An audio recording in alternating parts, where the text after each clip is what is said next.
ಅವರಿಗೆ ಸುಮಾರು ವಿದ್ಯೆಗಳನ್ನು ಕಲಿಸಿ ದುಡ್ಡು ತಗೊಳ್ಳದಲ್ಲೇ ವಿದ್ಯಾಭ್ಯಾಸ ಆದ್ಮೇಲೆ ಅವ್ರ ಕೈಗೆ ದುಡ್ಡು. ಅವರಿಗೆ ಊಟ ಉಚಿತ, ವಿದ್ಯೆ ಉಚಿತ, ವಸತಿ ಉಚಿತ. ದೇಶಕ್ಕೆ ಒಳ್ಳೆಯದಾಗುವಂಥ ಕೆಲಸಗಳನ್ನೇ ನಾನು ಮಾಡಬೇಕು.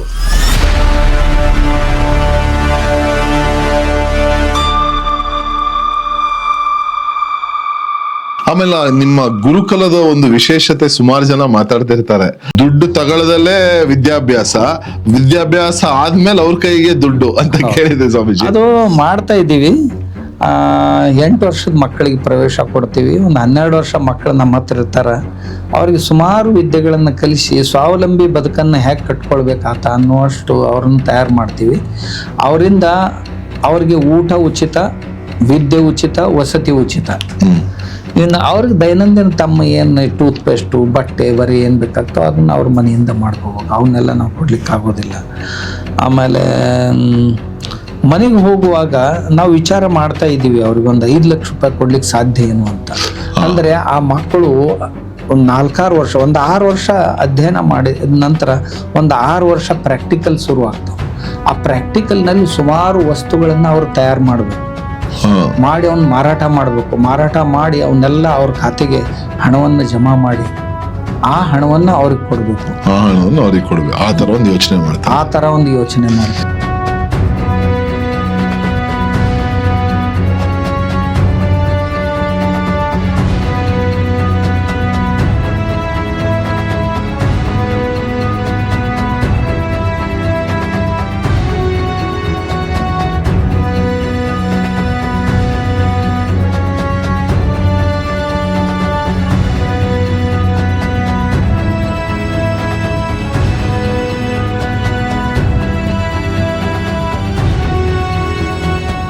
ಇವತ್ತಿನ ಒಂದು ಡಿಜಿಟಲ್ ಯುಗದಲ್ಲಿ ಸ್ವಾಮೀಜಿ ಏನಾಗ್ಬಿಟ್ಟಿದೆ ಅಂದ್ರೆ ಎಲ್ಲಾ ಕಡೆಯಿಂದನೂ ಇನ್ಫಾರ್ಮೇಶನ್, ಅದು ಕೆಟ್ಟದ್ದು ಬರುತ್ತೆ, ಒಳ್ಳೇದು ಬರುತ್ತೆ.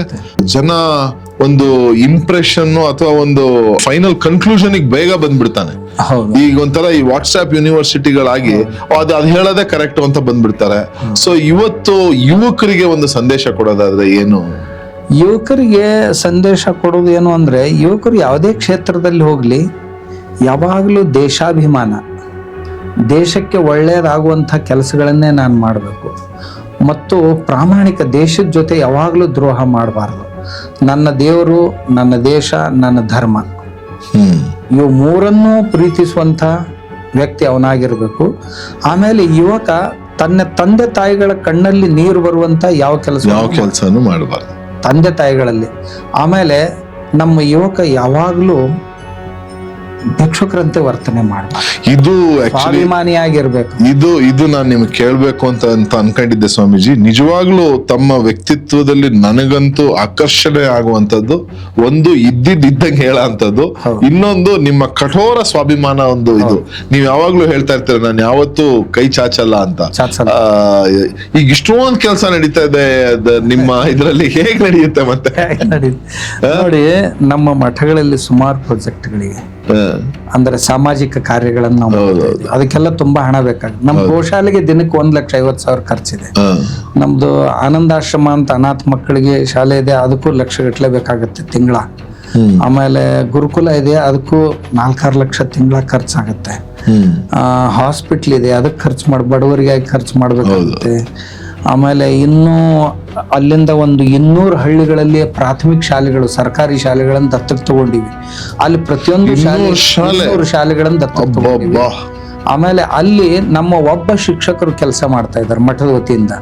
ಒಬ್ಬ ಶಿಕ್ಷಕರನ್ನ ನೇಮಿಸಿದೀವಿ. ಅವರು 2ನೇ ಎತ್ತೆಯಿಂದ 7ನೇ ಎತ್ತೆವರೆಗೆ ಓದ್ಲಿಕ್ಕೆ ಬರೀಲಿಕ್ಕೆ ಬಾರದಂತ ಮಕ್ಕಳನ್ನ ಒಂದ್ ಕಡೆ ಸೇರಿಸಿ, ಸುಮಾರು ಒಂದು 20-25% ಮಕ್ಕಳು ಇರ್ತಾರೆ. ಅವ್ರನ್ನ ಸೇರಿಸಿ ಅವ್ರನ್ನ ಚೆನ್ನಾಗಿ ಕಲಿಸಿ ಆ ಉಳಿದ ಮಕ್ಕಳ ಜೊತೆ ಸೇರಿಸೋದು. ಆಮೇಲೆ ಸಂಸ್ಕಾರವನ್ನು, ಒಳ್ಳೆ ಸಂಸ್ಕಾರವನ್ನ ನೀಡುವಂತ ಕೆಲಸ. 200 ಅಂದ್ರೆ ಕಮ್ಮಿ ಆಯ್ತಾ ಸ್ವಾಮೀಜಿ? ಒಂದೊಂದು ಶಾಲೆಯಲ್ಲಿ ಒಂದು ಮಿನಿಮಮ್ 200-300 ಜನ ಇರಲ್ಲ ಸ್ವಾಮೀಜಿ? ಇರ್ತಾವ, 300 ಮಕ್ಕಳು ಇರ್ತಾವ, 100-200 ಮಕ್ಕಳು ಇರ್ತಾವ. ನಮ್ಮಲ್ಲಿ ಸಮೀಪದಲ್ಲಿ ಹಳ್ಳಿಗಳಿರ್ತಾವ. 100-200 ಮಕ್ಕಳಿದ್ದು ಅಂದ್ರೆ ಸುಮಾರು ಒಂದು ಶಾಲೆಯಲ್ಲಿ 25-35 ಮಕ್ಕಳು ನಮಗ್ ಸಿಗ್ತಾವ.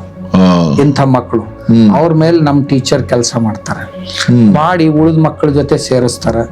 ಆ ಮಕ್ಕಳಿಗೆ ಒಳ್ಳೆ ಸಂಸ್ಕಾರ ಕೊಡ್ತಾರೆ. ಆ ಮಕ್ಕಳ ನಿಮಿತ್ತವಾಗಿ ಉಳಿದ ಮಕ್ಕಳಿಗೂ ಒಳ್ಳೆಯ ಸಂಸ್ಕಾರ. ಆಮೇಲೆ ಆ ಸ್ಕೂಲ್ನಲ್ಲಿ ಟೀಚರು ನಿಯಮಿತವಾಗಿ ಪಾಠ ಮಾಡೋದಕ್ಕೆ ತಯಾರಾಗ್ತಾರೆ. ಇರದೇ ಇದ್ರು ಕೂತ್ಕೊಂಡು ಹರಟೆ ಹೊಡಿತಾ ಇದ್ರು ಮೊದಲು.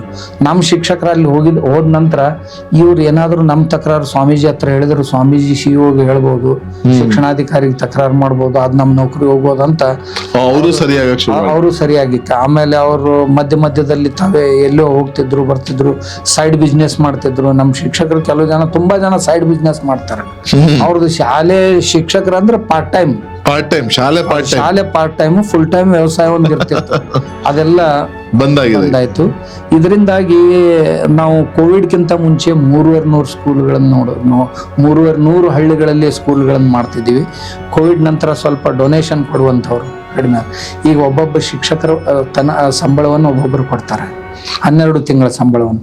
ನಾವು ಒಂದು 6,500 ಸಾವಿರ ರೂಪಾಯಿ ಅವ್ರಿಗೆ ಸಂಬಳ ಕೊಡ್ತೀವಿ. ಸೊ ಇದಕ್ಕೆಲ್ಲ ಆಮೇಲೆ ಅದಕ್ಕೆಲ್ಲ ಬೇಕಾಗುವ ಸಲುವಾಗಿ ನಾವು ಆದಾಯದ ಮೂಲಗಳನ್ನ ತಯಾರು ಮಾಡಿದೀವಿ. ನಮ್ಮಲ್ಲಿ ಒಂದು ಮ್ಯೂಸಿಯಂ ಇದೆ, ಆಮೇಲೆ ಮಾಲ್ಗಳಿವೆ ನಮ್ಮ, ಆಮೇಲೆ ಈ ಅಮ್ಯೂಸ್ಮೆಂಟ್ ಆಕ್ಟಿವಿಟೀಸ್ ಮಕ್ಕಳಿಗಾಗಿ ಮಾಡಿದ್ವಿ.